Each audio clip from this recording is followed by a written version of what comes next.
إله إلا الله لا إله إلا الله لا إله إلا الله لا إله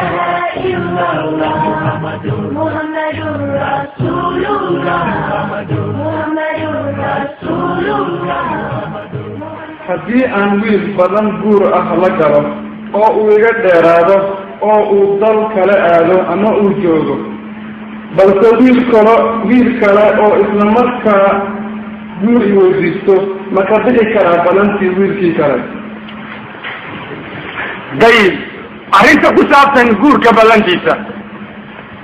inanta haddii la doono ninkii doonay ayay u joogtaa sideed ahaan ilaa ninkii uu ka doonayo hadday labadooda wada hadlaan oysan shareecada wax khilaafsan ku dhaqmin oo ay isku soo qaadaan guurka oo ay noqoto arrintan ma iga ogoshay waan ku doonay oo tira inanta waan ogolahay oo aysan yeelanin xiriir kale oo mustaqil akhdaan iyo xagga wada aad iyo saana aad iyo noocaas oo kale arrintaas ayada dhibaato ma lahan laakiin marka hadday dhacdo waxaan ku qadarnay marka farda wa taqdiir ama waa khidba heerkeeda inanta laga doonay dhahay waa ku siinayna inanta ama wiilku inantiiba inta u tegay oo warka ku soo qaado ogolaatusan weli heerka u tegin calaa kulli xaal arrintaas ayada marka waxay ku xiran tahay ballanta ka bixitaankeeda labadii qofood inay ballanta isu sheegaan haddii wiilku gabar haddii la doono nin kale ma dooni karo hadduusan uusan ogeyn mooyaane waayo rasuulku waxau yidhi laa yakdub calaa khidmati akhiih qofku yousan qof nin walaalkiisa gabadhu doonay yousan doonin haddaad ogtahay gabadha inin doonay ama nin arrin la yeelatay kuma soo qaadi karti guur adiga albaabku waa kaa xiran yahay marka ninka waa ninka arrintaas marka hore ninkaas kale laakiin haddaadan ogeyn waad ku soo qaadi kartaa taas xaggay noo tahay waxaan u soo laabana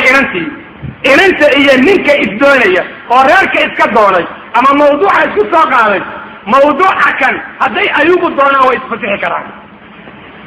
gabadha hadduu nin ku doono oy kala durgaan waa oran karaa waad guursan kartaa waan ku fasaxay ayadoona waa oran kartaa isu oran karna waan ku fasaxay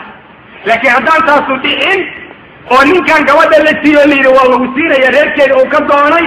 ama maaha ayada oo warka ku soo qaaday ee ay ballanta gashay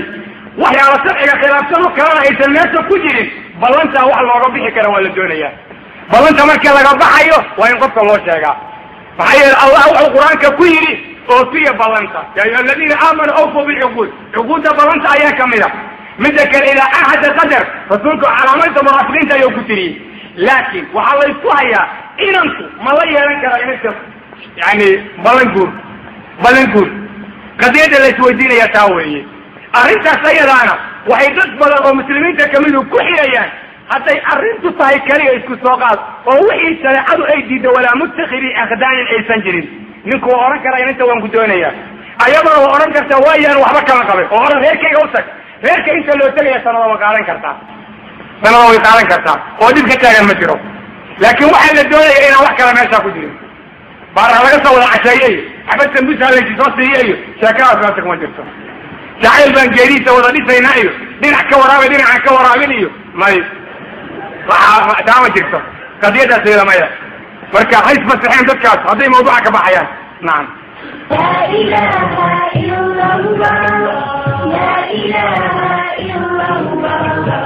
لا إله